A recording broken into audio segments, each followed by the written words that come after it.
Jean-Marie Roire, en préparant cette interview, je vous ai demandé de réfléchir aux romans et écrivains qui ont été importants, voire fondateurs dans votre parcours de lecteur, d'écrivain, d'homme.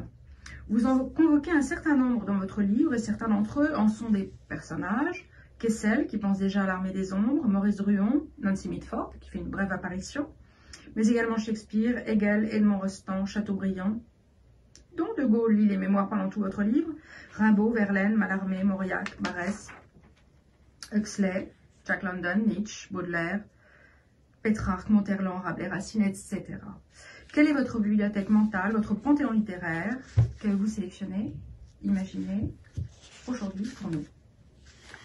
Alors, si je cite beaucoup d'auteurs, j'ai tendance, certains de mes amis me le reprochent, à faire beaucoup de citations, à citer des auteurs. C'est un peu pédant, je ne l'aurais pas, mais c'est aussi parce que je suis une sorte d'autodidacte. J'ai fait de très mauvaises études, j'étais nul en classe, j'ai eu mon bac très difficilement, et peut-être c'est pour ça que j'ai besoin, puis j'étais sauvé, comme vous l'avez dit, j'étais sauvé par la littérature. Donc j'ai besoin de me réfugier chez les auteurs que j'adore. J'aime la littérature, j'aime tous les écrivains. Vous savez, il y a des gens qui disent « Ah oui, elle est grande, elle est petite », je m'en fiche complètement. J'aime tous les écrivains, tous ceux et même ceux qui n'ont pas été publiés. J'aime cette tentative d'essayer de s'exprimer par l'art. J'aime l'art, j'aime tous ceux qui s'y adonnent, qu'ils y réussissent, qu'ils y réussissent pas, puis quelquefois on a l'impression qu'ils n'ont pas réussi, en fait c'était les plus grands. Donc de ce point de vue-là, je trouve que je suis très imprégné par la littérature et par l'art. Donc mon panthéon, ceux que vous avez cités, bien sûr, Kessel, j'aime beaucoup Kessel, il y a un livre de Kessel que je trouve formidable, c'est sa biographie de Mermoz, qui était son ami, c'est un très très très beau livre. En ce qui concerne Raymond Aron, que j'ai connu au Figaro, je dois dire que j'admire plus le philosophe, l'écrivain que l'homme. L'homme n'était pas très sympathique, il faut bien le reconnaître. Et il était même assez méchant. Enfin bon. Mais mes écrivains, disons, c'est toute la littérature. J'ai fait un livre qui s'appelle Ces amis qui enchantent la vie, dans lequel j'ai choisi 120 écrivains français et étrangers que j'adore. Alors il y en a très connus, comme Tolstoï, Balzac, Maupassant, pour lequel j'ai une passion, Mauriac, j'adore, et Drieux-La Rochelle, qui a été un de ceux, peut-être, Drieux-La Rochelle, et non pas pour des raisons politiques, parce que il s'est suicidé après la Libération. Non, Drieux-La Rochelle, qui a une sensibilité dans la lignée de Stendhal, de Benjamin Constant, qui sont les écrivains qui sont dans ma lignée, disons. Voilà. Mais je pourrais en citer beaucoup d'autres, des pas connus, comme Luc Dietrich, enfin moins connus, ou Paul-Jean Toulet. J'ai une passion pour Paul-Jean Toulet. Et je peux d'ailleurs vous en citer un passage. Tout n'est que signe, masque et symbole. Et peut-être qu'un jour, nous saurons de quoi. C'est magnifique. J'ai deux questions et je sais pourquoi je vous pose la première. Quel a été votre premier choc et émoi littéraire?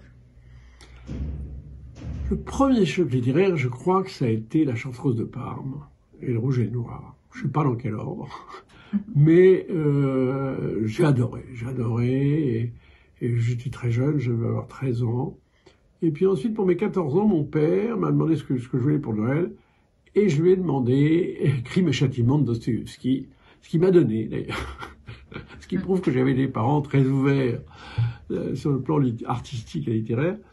Et puis ensuite, ça a été peut-être la découverte de Drieux-La Rochelle à 19 ans. C'était pour moi un déclic. J'ai trouvé un écrivain qui était, comme j'en avais déjà le pressentiment, passionné par la chose publique, par la politique, par l'histoire, parce que c'est vrai. Moi, j'ai deux passions, j'ai l'histoire et le roman. Mais je ne suis pas du tout un historien. J'ai beau écrire une biographie du cardinal de Bernis, une de Morny, et puis une sur Napoléon. Je ne suis pas un historien, je suis un écrivain qui écrit sur l'histoire.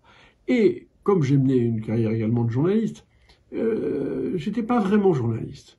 D'ailleurs, quand j'ai interviewé Nicolas Sarkozy, il me disait « Allez, vous n'allez pas me poser des questions de journaliste. » Je me considérais comme un écrivain. Et c'est vrai, mes articles, au fond, j'essayais non pas d'extirper aux hommes politiques ce qu'on appelle des scoops ou des informations exclusives. Ça, je m'en fiche un peu. Ouais. Enfin, de temps en temps, ça faisait plaisir aux directeurs de journaux. Mais ce qui m'intéressait, c'était de découvrir l'énigme de leur caractère, de ce qu'ils étaient, de découvrir leur âme, et voilà, et comment ils s'inséraient dans l'histoire de France. Voilà, c'est ce qui m'intéresse, c'est cette insertion des grands hommes politiques dans l'histoire, et donc je les voyais d'un point de vue beaucoup plus romanesque, et voilà, c'est ce que j'ai aimé dans le journalisme, c'est de pouvoir être confronté à des hommes qui, d'une certaine façon, eh bien, étaient au cœur de l'histoire. Jean-Marie, juste une dernière question. Si vous deviez fermer les yeux et n'en sélectionner qu'un, un auteur, fermez les yeux. Un auteur, un livre, tout de suite, là, pour nous. Écoutez, je dirais Balzac, La cousine bête. Voilà. Parce que c'est celui auquel j'ai pensé, mais il y en a tellement d'autres chez Balzac, il y a tellement d'autres chez Maupassant. Vous savez, c'est un réservoir immense. Et quelqu'un a dit, je crois que c'est Michelet, il disait, au fond, il n'y a qu'un seul livre. Un seul livre. Les écrivains écrivent tous, depuis la Bible, un immense livre, et chacun écrit un chapitre. Ça, je trouve ça extrêmement juste. Il y a une sorte de foi commune. Je crois que si on les réunissait, ils se comprendraient très très bien.